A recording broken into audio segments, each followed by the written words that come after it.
Selamat malam, Bapak Ibu, Saudara sekalian, umat Tuhan yang berada di wilayah Uniconference Indonesia kawasan timur ataupun di Indonesia, bahkan di seantero dunia ini.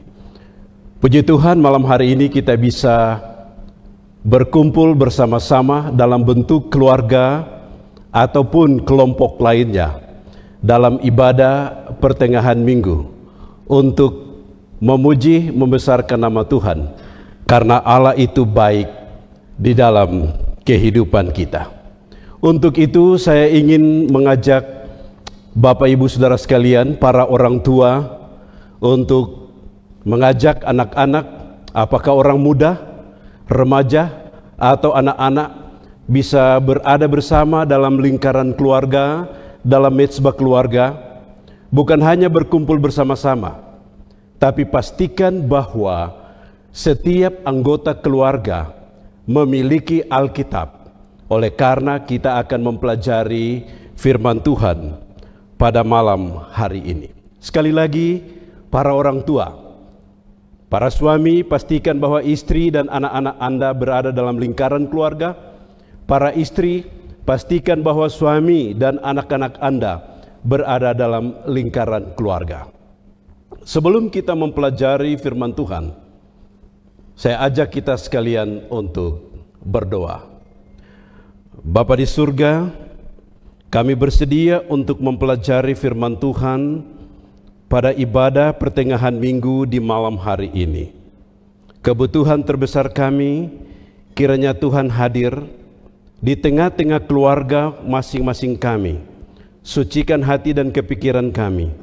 Siapkan kami untuk mempelajari firman-Mu. Dalam nama Yesus hamba-Mu berdoa. Amin.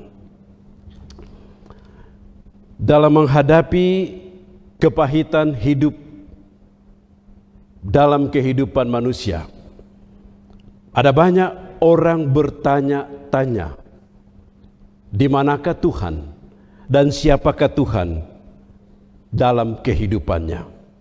Kalau ada Tuhan, mengapa apa yang kita hadapi ini Tuhan tidak menolong dan memberikan jalan keluar? Kalau ada Tuhan, di mana Dia?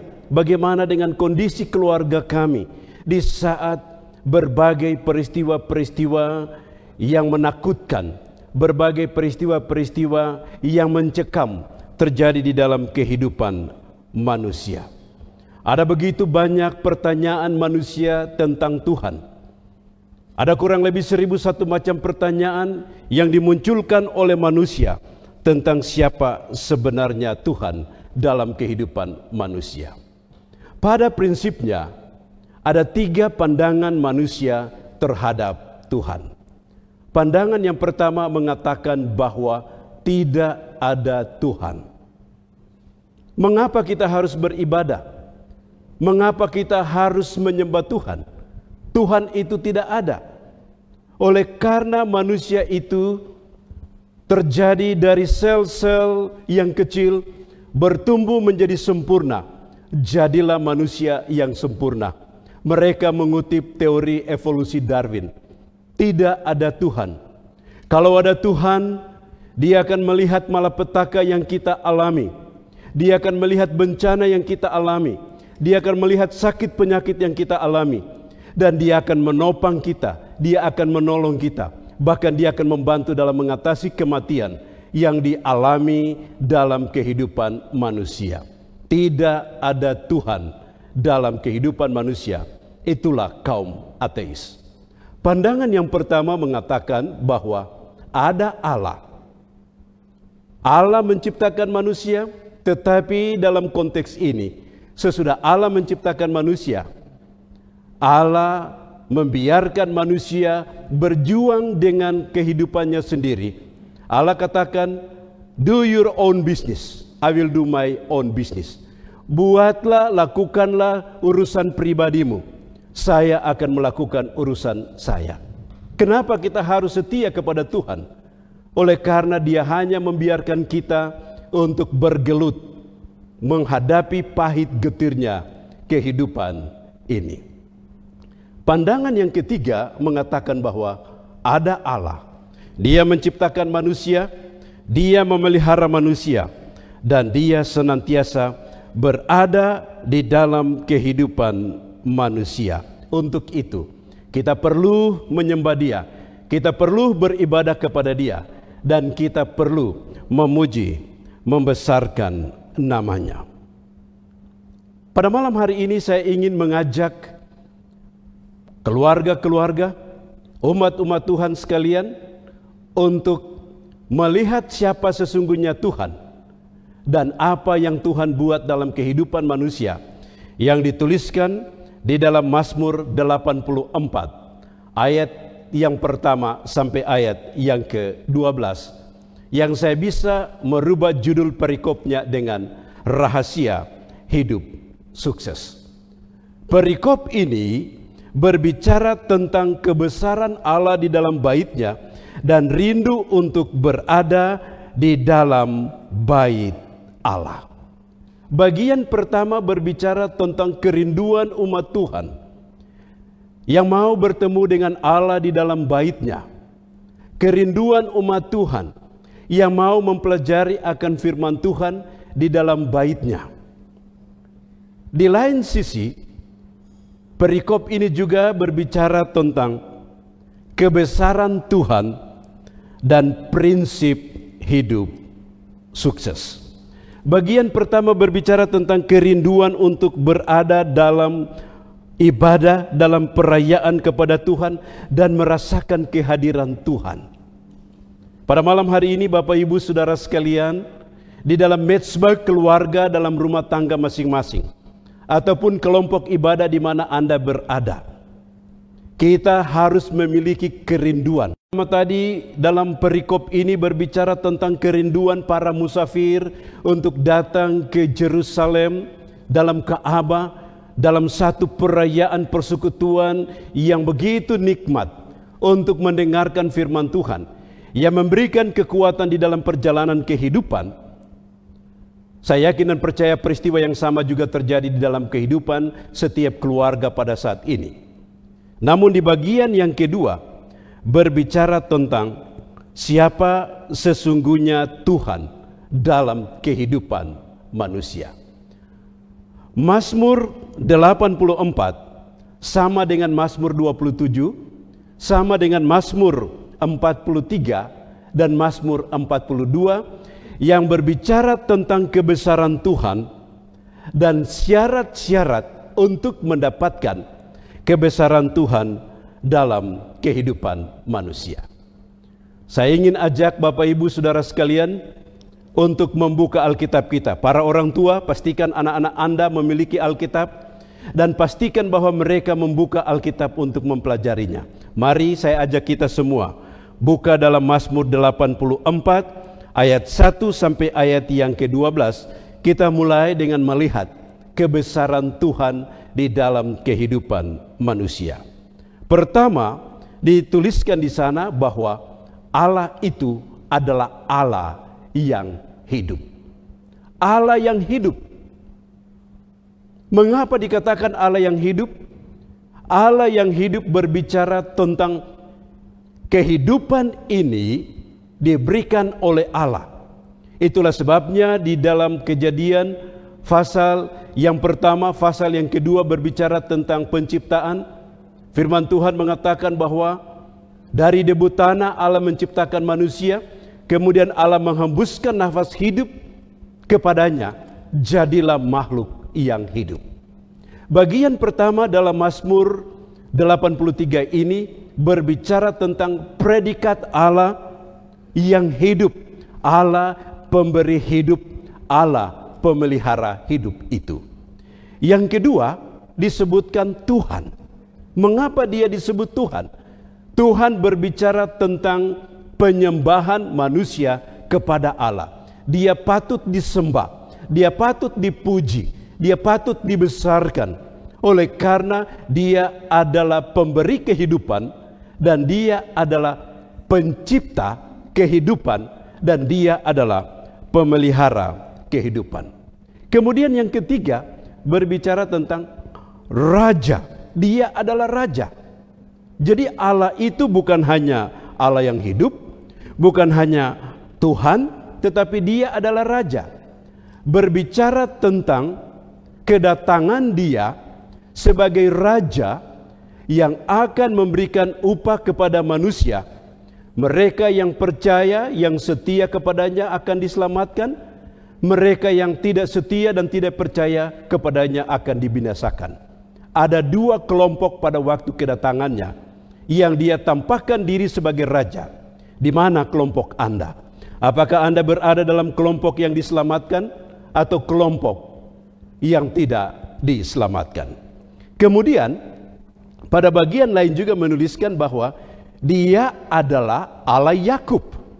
Mengapa ada Allah Yakub di sini? Berbicara tentang Allah yang memiliki perjanjian-perjanjian bagi manusia. Perjanjian yang diberikan kepada Abraham, perjanjian yang diberikan kepada Ishak, perjanjian yang diberikan kepada Yakub dan kepada seluruh manusia. Apa isi perjanjian itu? Perjanjian tentang janji berkat, perjanjian tentang keselamatan, dan begitu banyak perjanjian-perjanjian lainnya. Kemudian yang keempat, yang kelima, Dia disebut sebagai Allah matahari. Kenapa Dia disebut sebagai Allah matahari? Matahari memberikan terang. Dari Dia ada terang kebenaran itu. Yang kedua, matahari memberikan hidup. Dari Dia ada hidup. Yang ketiga, matahari memberikan vitalitas atau kemampuan-kemampuan.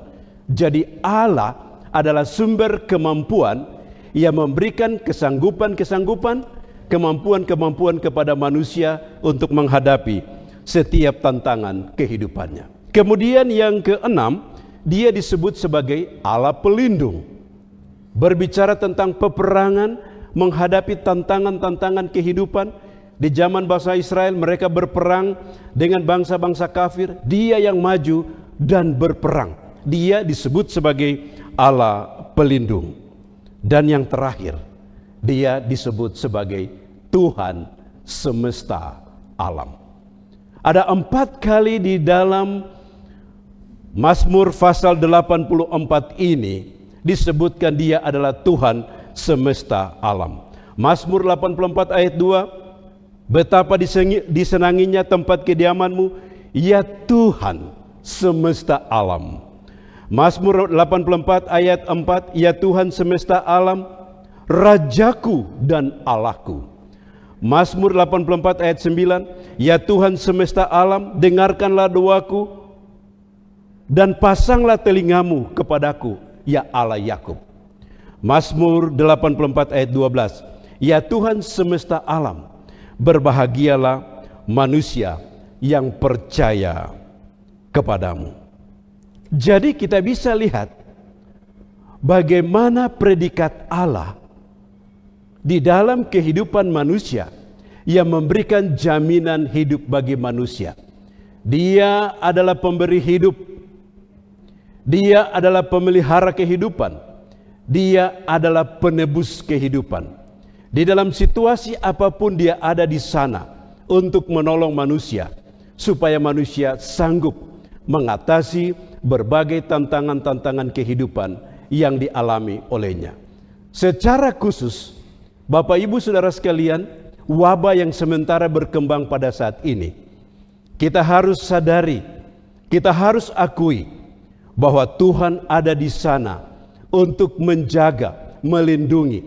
Dia akan berperan dalam semua sisi atas atribut yang dimiliki olehnya, supaya saudara dan saya berada di dalam lindungannya yang maha kuasa. Bagaimana caranya supaya kita bisa berada di dalam lindungannya atau rahasia supaya kita dapat memperoleh kesuksesan?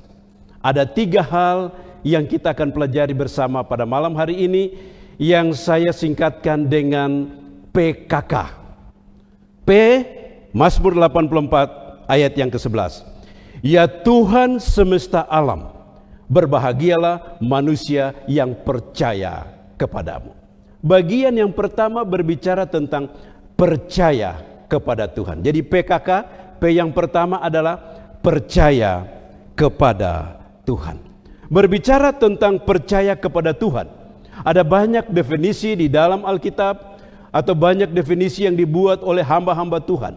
Tetapi izinkan saya untuk mengutip percaya ini dari tulisan yang saya angkat dari Andrews Study Bible, halaman 738, memberikan definisi percaya sebagai berikut. Percaya adalah seluruh aspek hidup kita ditujukan kepada Allah dan firman-Nya. Percaya, memiliki fokus, memiliki pandangan yang hanya tertuju kepada Tuhan, yang hanya tertuju kepada firman-Nya.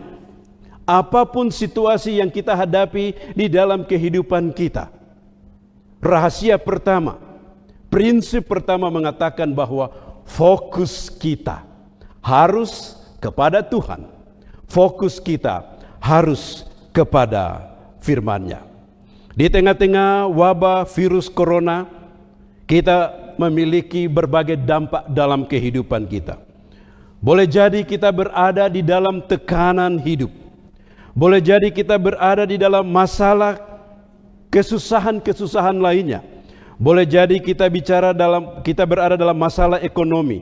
Boleh jadi kita berada dalam masalah rasa takut, khawatir tentang hidup ini.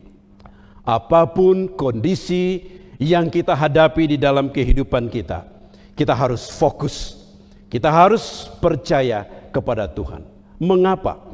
Karena Rasul Paulus di dalam Roma 8 ayat 28 mengatakan, kita tahu sekarang bahwa Allah turut bekerja dalam segala sesuatu untuk mendatangkan kebaikan bagi mereka yang mengasihi Dia, yaitu bagi mereka yang terpanggil sesuai rencana Allah.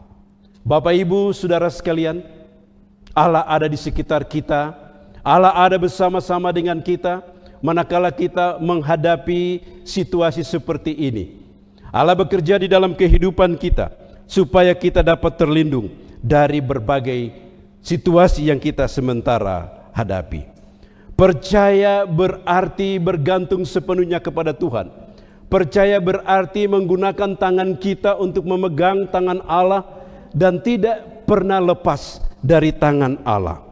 Ada saat di mana Tuhan mengizinkan tali tempat kita bergantung putus supaya kita hanya bergantung kepada Tuhan. Itu percaya. Ada saat di mana Tuhan izinkan pekerjaan tempat kita berpijak hilang supaya kita hanya berpijak kepada Tuhan. Itu percaya. Ada saat di mana Tuhan mengizinkan rumah tempat kita berteduh runtuh supaya kita hanya berteduh di dalam naungan Tuhan. Itu percaya. Sudahkah Anda percaya kepada Tuhan? Sudahkah Anda fokus kepada Tuhan? Sudahkah Anda fokus kepada firman-Nya? Pada waktu Anda bangun di pagi hari, fokus pertama adalah Tuhan. Pada waktu Anda bangun di pagi hari, fokus pertama adalah firman Tuhan. Membangun hubungan dengan Tuhan, mempelajari firman Tuhan, dan memulai hidup bersama-sama dengan Tuhan adalah percaya. Prinsip dasar yang kedua, Mazmur 84 ayatnya yang ke-6. Berbahagialah manusia yang kekuatannya di dalam Engkau, menjadikan Tuhan sebagai kekuatan di dalam kehidupan kita. Fokus kepada Dia, fokus kepada firman-Nya, dan jadikan Dia sebagai kekuatan dalam kehidupan kita. Kenapa? Pada bagian pertama tadi kita telah mempelajari siapa sesungguhnya Tuhan. Dia adalah Allah yang hidup, pemberi hidup. Itulah sebabnya kita harus jadikan Dia sebagai kekuatan dalam kehidupan kita. Dia adalah Tuhan yang patut disembah. Itulah sebabnya kita harus menjadikan Dia sumber kekuatan dalam kehidupan kita. Dia adalah Raja yang akan datang dan memberikan upah. Itulah sebabnya kita harus menjadikan Dia kekuatan dalam kehidupan kita. Dia adalah Allah Yakub, pemberi janji-janji untuk melengkapi kehidupan manusia. Allah berjanji, aku beserta kamu, jangan takut. Dan ada banyak janji-janji Allah yang menyatakan kekuatan Allah di dalam kehidupan kita. Allah juga adalah matahari, Dia adalah terang, Dia adalah hidup. Dia memberikan kemampuan-kemampuan, vitalitas kepada kita. Jadikan Dia sebagai kekuatan dalam kehidupan kita. Allah juga pelindung dalam seluruh aspek kehidupan kita. Jadikan Dia sebagai kekuatan dalam kehidupan kita. Allah adalah Tuhan semesta alam. Tuhan semesta alam. 4 kali diulangi dalam Mazmur 84 ini, berbicara tentang siapa sesungguhnya Tuhan. Kalau kita bicara Tuhan semesta alam, Dia telah simpulkan segala sesuatu tentang Allah dan jaminan Allah dalam kehidupan manusia. Untuk itu, jadikan Dia sumber kekuatan. Jadikan Dia kekuatan dalam kehidupan kita. Bila kita baca ayatnya yang ke-7, ayat yang ke-7 katakan, apabila melintasi lembah Baka, mereka membuatnya menjadi tempat yang bermata air. Bahkan hujan pada awal musim menyelubungi dekat berkat. Lembah Baka berbicara tentang menghadapi kematian. Apabila kita dihadapkan kepada duka cita, Allah adalah kekuatan. Dia berikan penghiburan, Dia berikan pengharapan di dalam kehidupan manusia. Allah adalah kekuatan, untuk itu jangan pernah tinggalkan Dia dalam seluruh aspek kehidupan kita. Dia sebagai sumber, Dia sebagai matahari yang harus kita datang kepada Dia setiap saat.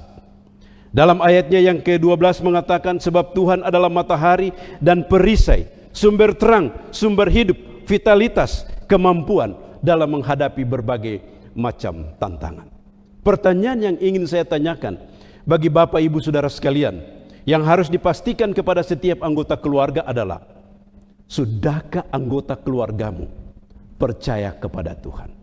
Kalau anggota keluarga katakan sudah, pertanyaan yang kedua adalah, sudahkah anggota keluargamu menjadikan Tuhan kekuatan di dalam menghadapi pahit getirnya kehidupan ini? Kita harus menjadikan Dia sebagai kekuatan. Kita berada pada situasi yang begitu mengkhawatirkan kehidupan kita. Jadikan Tuhan sebagai kekuatan dalam kehidupan kita. Hamba Tuhan Ellen G. White dalam bukunya Alfa dan Omega jilid 4 halaman 121 122, di sana dituliskan sebagai berikut. Tuhan akan menyatakan dirinya kepada umat-umatnya pada waktu mereka dihadapkan kepada masalah yang tidak ada jalan keluar. Selanjutnya dia juga katakan bahwa apabila umat-umat Allah digiring ke tempat di mana tidak ada jalan keluar sama sekali, maka Tuhan sendirilah yang akan menjadi penolong mereka. Tuhan sendirilah yang akan bertindak bagi mereka. Tuhan tidak menyuruh malaikat, Tuhan tidak menyuruh manusia, tetapi Tuhan sendiri yang akan bertindak bagi manusia. Boleh jadi wabah virus corona ini membuat kita menghadapi masalah di dalam ekonomi kita, membuat kita menghadapi masalah di dalam kesehatan kita, membuat kita menghadapi begitu banyak masalah yang kita tidak mampu dengan kekuatan sendiri untuk menyelesaikannya. Tapi ingat, Tuhan adalah kekuatan kita. Sebagaimana yang dituliskan oleh Rasul Paulus dalam Filipi pasal 4 yang ayatnya yang ke-13. Segala perkara dapat kutanggung di dalam Dia yang memberikan kekuatan kepadaku. Saya ingin kutip dari bahasa Inggris. Lebih jelas di sana. I can do all things through Christ who strengthened me. Segala perkara dapat kulakukan di dalam Kristus yang adalah sumber kekuatan. Kristus yang adalah pemberi kekuatan, yang akan memberikan kekuatan kepadaku.